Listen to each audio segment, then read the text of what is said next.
Welcome to Close Listening. I'm Zach Morgenstern, joined as always by silent co-host Ludwig von B. And today is Neil Diamond's 82nd birthday, so I thought I would be a good time to do a video I've been meaning to do for a while. I wanted to review the album Velvet Gloves and Spit. This turns out is actually the 1970 reissue of the album, so people who bought the original in 1968 might be familiar with a different cover and a slightly different track listing. However, this is the one I came across first. It's also the one I find more artistically interesting as a design, so I'm happy to talk about this version. But I also wanted to frame this video, and maybe I'll do a series going forward in terms of Neil Diamond's classic period. I'm, of course, stealing the term from Stevie Wonder. Stevie Wonder's classic periods refers to the albums from when he went from doing collaborative songwriting as a sort of Motown child prodigy to being a truly inventive singer-songwriter doing original things with synthesizers, etc. And while I'm not saying that, Neil Diamond had the kind of musical creative talent of a Stevie Wonder, he was not a blind child prodigy, I do very much like these albums, and I feel they're a deeply underrated part of Neil Diamond's legacy. When I hear a lot of sort of standard older music fans talk about Neil Diamond, either they praise his very early stuff, the pop hits of the 1960s that, would have been covered by bands like the Monkees, or they talk about the corny stuff he started doing in the late 70s and later, when he started wearing the glittery jackets and having that mature sound, writing kind of safe romantic songs. But there's something truly magical about when Neil Diamond emerged as a singer-songwriter between the years of 1968 and 1972. Again, I'm not saying they're brilliant songs in terms of like musical technicality or lyrics, but something about how they're all put together makes them some of the most wonderful bits of music to listen to. Velvet Gloves and Spit, at least this edition, starts with a song called Two-Bit Man-Child. It's a sort of song of freedom that borrows the riff from the Beatles' Day Tripper and also mixes in the hand clapping sound of Neil Diamond's earlier songs. So it's a mix of fancier production with a kind of amateurish sound. And it's a song just saying, I'm living free, I make mistakes, I'm a man-child, my life's nothing fancy, 2 bits, but it's a fun song, it's unique, it's a bit mysterious the first time you're listening to it because the singer sort of intentionally doesn't know what he has to say about himself. It's a great, strong way to start the album. Track 2 is very different. It's called A Modern Day Version of Love. Here we see a leap into orchestration. So orchestra instruments would not have been a big part of the early Neil Diamond sound, but they very much defined the prime of his career. And here it feels like more of a direct statement. It's not just, instruments in the background. I feel what's going on with the violins in Modern Day Version of Love is he's trying to create a kind of Baroque old-fashioned sound, contrasting old-fashioned romantic songs with modern love. What is modern love? I guess the idea that just people have relationships and they collapse all the time. It's not, you have your one suitor and you're married forever. Track 3 is called Honey Dripping Time. And this is just a very good example of musical production. So on the one hand, the violins are heavy, yet they manage to come across with the slickness to go well with Neil's free-flowing lyrics and articulate voice. It's just a perfect manifestation of that title, Honey Drippin' Times. It may not be a phrase we use very much anymore, but that particular way of describing fun as sweet and rich, it comes across very well in this song.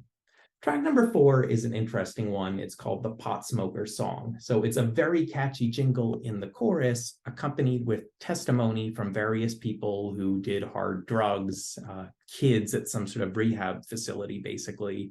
And unfortunately, it makes the argument that marijuana is a gateway drug to hard drugs. I felt very ambivalent about this song when I first discovered it in undergrad, because on the one hand, I'm a political leftist. I'm against the war on drugs. I'm against drug criminalization, especially the criminalization of marijuana. But at the same time, I was very lonely at college because, I grew up a well-behaved kid. I didn't go to parties. I obeyed my parents. So I was kind of shocked by the high percentage of my friends who drank alcohol and smoked weed. I thought only bad kids did drugs and drank, do with that what you will. I was ambivalent because I both really identified with the song. I was very happy to find a 60s musician who did not do drugs. I mean, apparently Neil dabbled a bit with pot later in life, but nothing any harder than that. So on the one hand, I related to him, but on the other hand, politically, I rejected the sort of message of pot being a gateway drug. Anyway, it's an interesting novelty song, and if people don't like this album, this song's presumably the reason why. Side A of the album ends with a song called Brooklyn Roads. And as I said, this album marks the beginning of Neil using orchestral instruments in the background, but the orchestral instruments can have different sounds on different tracks. So here they're more muted. The muted horns create the feel, I guess, of gentle traffic. So it's sort of a loving depiction of city life. And it's a straightforward autobiographical song of Neil Diamond as an imaginative kid with a loving family who maybe couldn't quite focus in school. Straightforward lyrics, great song. Not maybe one of his most famous hits, but a song I think I saw him do 2 out of 3 times when I saw him do it in concert. And it was actually great because he put on a slideshow in the background of him as a kid with his family in Brooklyn, New York. Then we get track 6, Shiloh. So this may be the most important song of Neil Diamond's career. It was one of the last songs that he recorded with his original label, Bang Records. Now, with Bang Records, Neil was writing more straightforward pop songs other people could record as well as himself. Famous songs from that period include Cherry Cherry, Solitary Man, Red Red Wine, I'm a Believer, Girl, You'll Be a Woman Soon.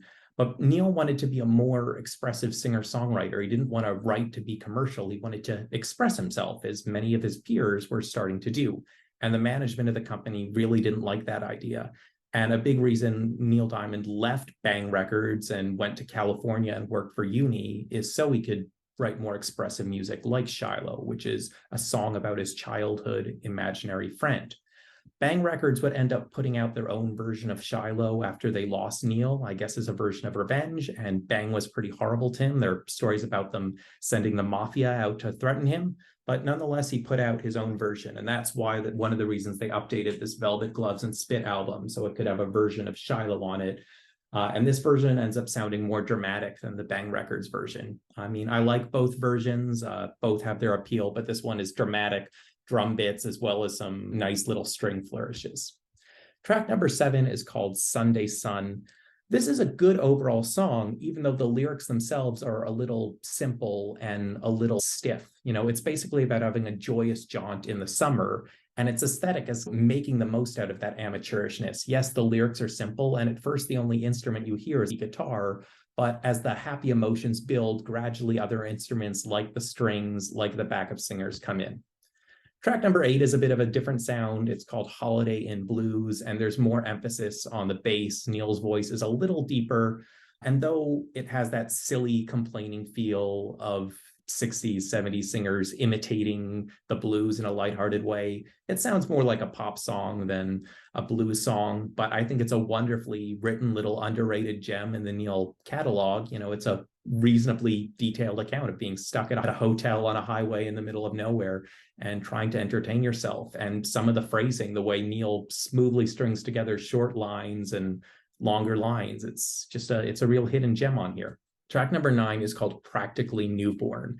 So this is a similar concept to 2-Bit Man-Child, celebrating being free and not really sure what you're doing and falling in and out of love. So it feels like a different version of the same thing.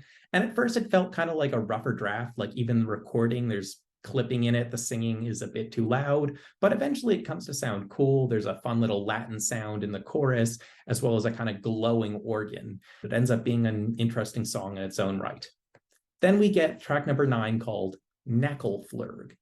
This song is quirny. That's me mashing up the words quirky and corny.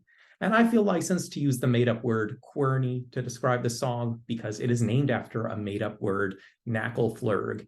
And the quirny concept is, how do you say I love you? Well, it's hard to put it into words, so you can say Knackelflurg.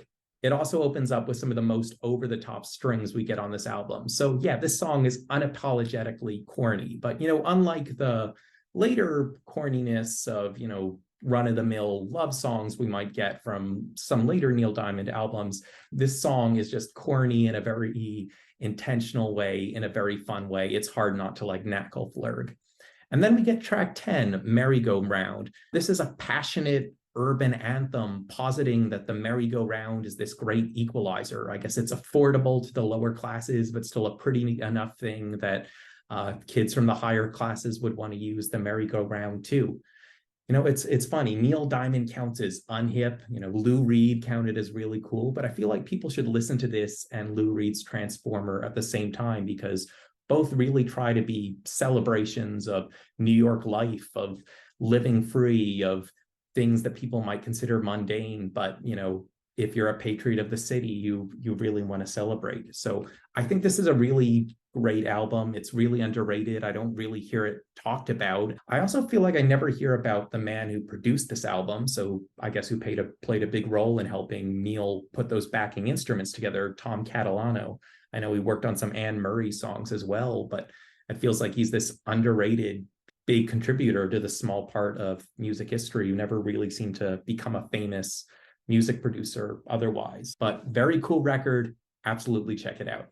I'm Zach Morgenstern. This is Ludwig von B. See you next time.